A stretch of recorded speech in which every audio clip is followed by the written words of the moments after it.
Hello and welcome to Mic Drop, the Music News Blitz podcast, where we basically talk about whatever music topic we feel like. This is episode 18.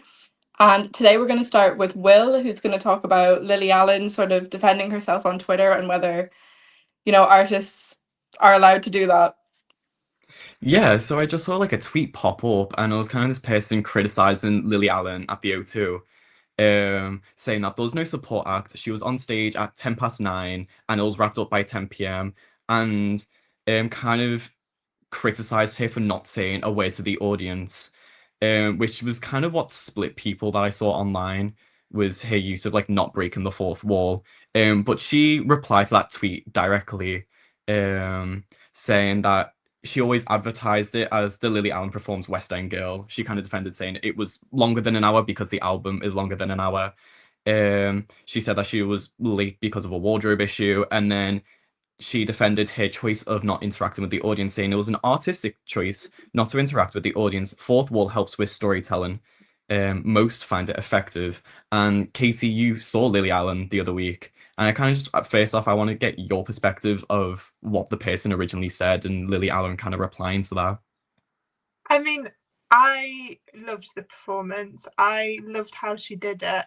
I think that kind of album, because it's such a story, and she really chose to perform it in some ways a bit more like a theatre piece. I know it's obviously got this title, West End Girl, and each song kind of had its own backdrop, and it was almost more like a set behind her. And it felt like she deliberately went into this kind of world where the audience wasn't there. And I really liked it. I think, there's a time and place for audience interaction. I understand why people want that, but I think the storytelling nature of this album just really lent it to that kind of performance style, and I really enjoyed it. I was only expecting it to be the length of the album, and I didn't really want any more. I wanted to see her perform that, and I was quite happy with it personally. Yeah, I think the main thing that split people was her not interacting with the audience. So Nisha, as someone who's not seen that show, is that something that could make or break a concert for you? Is it like, oh, I've not um Um, like really I been sort of featured think, in a way? yeah, I sort of think there's certain times where I think an artist should even acknowledge the audience. Like what comes to mind, I saw Arctic Monkeys at a festival a few years ago, and Alex Turner didn't address the audience once. And I feel like in that instance, you're not performing an album. You don't really have like a story to tell. You're just sort of performing sort of the hits at a festival. I think you should at least say hi and thank you, where he didn't really. But I think in Lily Allen's case, where it's a stylistic choice, I think if she did, it would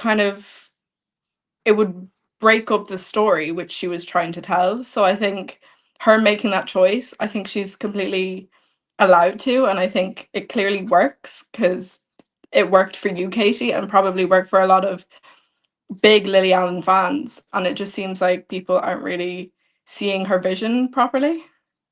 I was actually Yeah, about to use that exact same example because I saw the Arctic Monkeys as well at the same venue. I saw Lily Allen, and they didn't say a word to the audience. And I remember with them, I didn't like it because it felt like they didn't want to be there. It felt disengaged. But I think that's because they're playing these big songs with just like, it wasn't about the storytelling, it was about like the power of the songs. And to me, I just got the impression that they were just there for the money. Like there was no, they weren't hyped by the crowd. They just felt like robots. And so I do think it depends on the genre, but for Lily Allen, yeah, I think it worked. yeah, and I think I agree with you, Nisha, on like that point of the way that she's promoted it as the West End Girl tour. She's promoted it as this is the tour for her most recent album, and obviously she's going through that album. She wants to tell that story.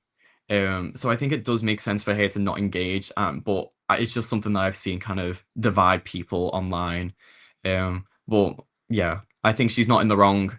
And also to defend herself, she's very clearly laid out to for like future concerts that she's doing. This is what to expect. Like this is my choice. This is how I'm gonna choose it. And I think that's kind of if someone does make a comment, if you set that out, it almost kind of stops any future kind of criticisms against it because at the end it's a stylistic choice. Yeah, I definitely agree, and I think if you don't like it, don't get a ticket because it's her performance, and that's how she's gonna perform it. So, next we're gonna move on to Katie's topic, which is a venue in Liverpool that used AI on their Instagram. Yeah, so it's a little bit tied into our discussion last week, but so it's quite an important venue. They're called Arts Bar, and their whole ethos is grassroots music, and they've got a big performance space, and they do a lot of free gigs, and then they've got studios as well where like smaller plays and stuff are put on. So they're very much like arts focused, like that's their whole thing. And basically they're having their interior completely redesigned, and obviously there's a lot of Irish bars in Liverpool, that's like the stereotype. And they basically put this joke on it. It was an AI image of like a generic Irish bar that looked like every single other bar on that street, and it went down absolutely awfully. I don't know if they wanted like rage bait and they wanted the engagement, or if they thought people were going to find it funny, but there's like 800 comments or something on the post basically being like, you can't say you're supporting grassroots venues and grassroots artists and use AI.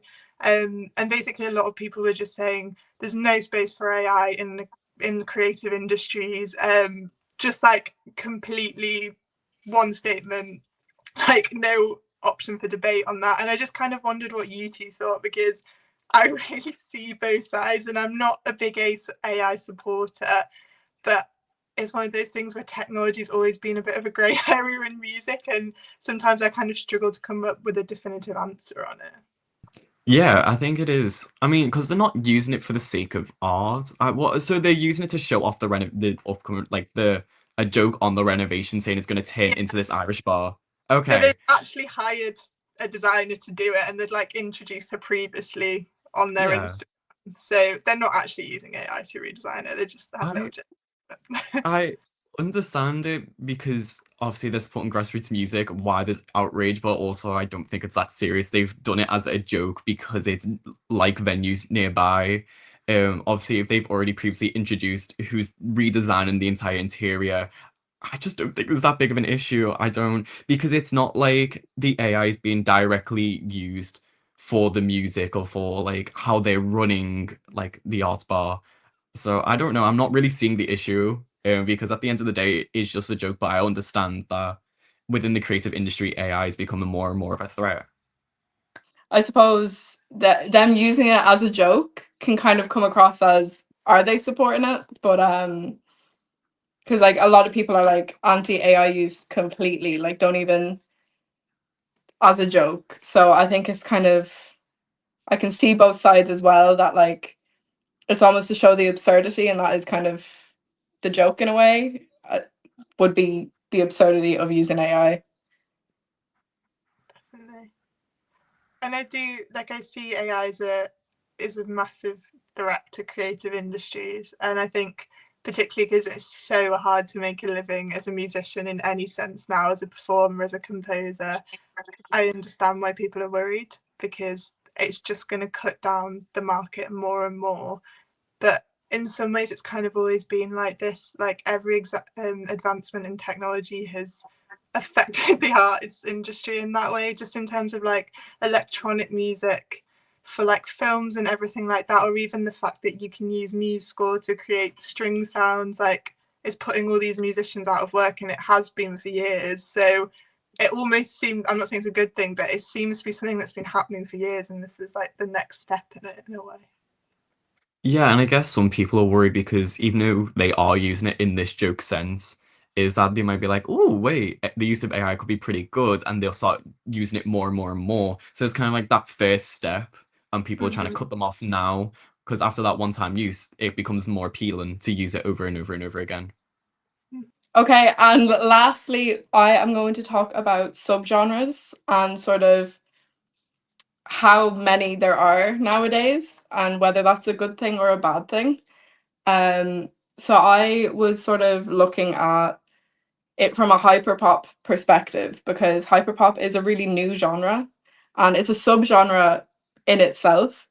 And then I was just thinking, I was like, why is there so many different like branches and variations and stuff like that? And how sort of like just polarizing they can be, because there's so many that are so similar that it's like, are they even essential? Like digicore and digiflip. Like if you asked me, I could not tell you the difference between the two. And then you have like glitchcore, which is just hyperpop with more glitch. And it's like, but hyperpop has glitch in it anyway, so it's like, why do we need a separate genre for that? And then there's like rage, which is just a bit more angry and loud. So it's kind of like, I'm looking at it from like, I did a bit of research behind it, and it's like subgenres were kind of designed to sort of give community to people, and I think that is such a great thing. Um like finding people that like the same music and stuff like that.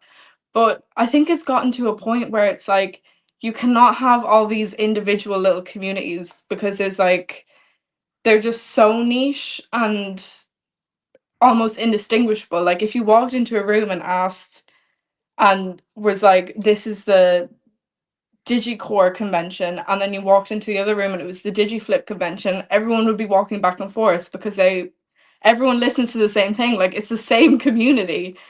So it's like, I just, I don't know how to feel about it, because I see the appeal behind it, and like it is easier for people to find their niche within music because there's space for everyone. But it's also like, as a listener, if you don't know one like little niche sub micro genre, it's like, oh, do you even listen to it? And it's like, yeah, I just didn't hear about this new term that came out 2 weeks ago. So I wanna know what you guys think. Like, do you think subgenres have almost gotten a little bit too far, or yeah, what do you think? I think like to have the subgenres is really good because it helps music develop in different directions just constantly. But to have subgenres of subgenres, that's when it gets confusing because I feel like it's just instead of being more inviting for fans to listen to, kind of becomes harder to access because fans don't know these terms and it will put them off kind of going into these new branches of music. So I think yes, it's good to have subgenres, but once they start branching into tiny little trees into their own, it gets really confusing. And I think just for music as a whole, it becomes harder for the fans as well as artists to try and appeal to an audience.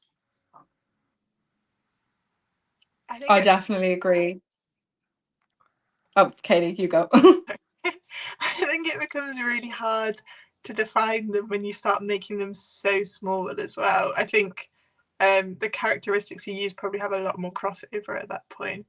And I know because I did quite a lot of review writing, and I sometimes really struggle. Like an artist has described their music using a term that I've never heard of, and then I spend 10 minutes researching what they mean by that, and then I basically just come back to the bigger genre anyway. Like I think it's people just love to label now, and I'm not saying it's like massively harmful to music, but I think sometimes you just got to shut yourself off to a bit because you can't understand every single like tiny subsection that's going on. Yeah, and I also feel like a lot of people want to Yeah. be unique. And I think if they label it in a different way, it comes across as more unique and very different. But in reality, it's similar to what we've seen in the past. It's just got a different title underneath. Exactly. Yeah. Oh yeah, like I was doing a bit of research, and it's like no one artist fits into just one of these things. They have, obviously they're like mixed genres, which is like, you see that all the way across music and like pop and rock and even rap. But I think it's like there's so many little things that, like, even as a fan, and I listen to like hyper pop music and sort of the different subgenres that come off of that, but it's like I even get overwhelmed, and I couldn't imagine how a new fan or someone trying to get into that genre would feel, just like having all these words like jerk and flip and rage and Daria core all thrown at them, because it's like, whoa, it's almost like you have to do like this homework to figure out what the difference is, like which artists fit into which, because like they all kind of start from the same place, but they don't all go off in the same directions. But like some songs they do, and some songs they don't, and it's just like it's really overwhelming. And I think that's where it kind of becomes a bit of an issue when it sort of ostracizes new fans in a way.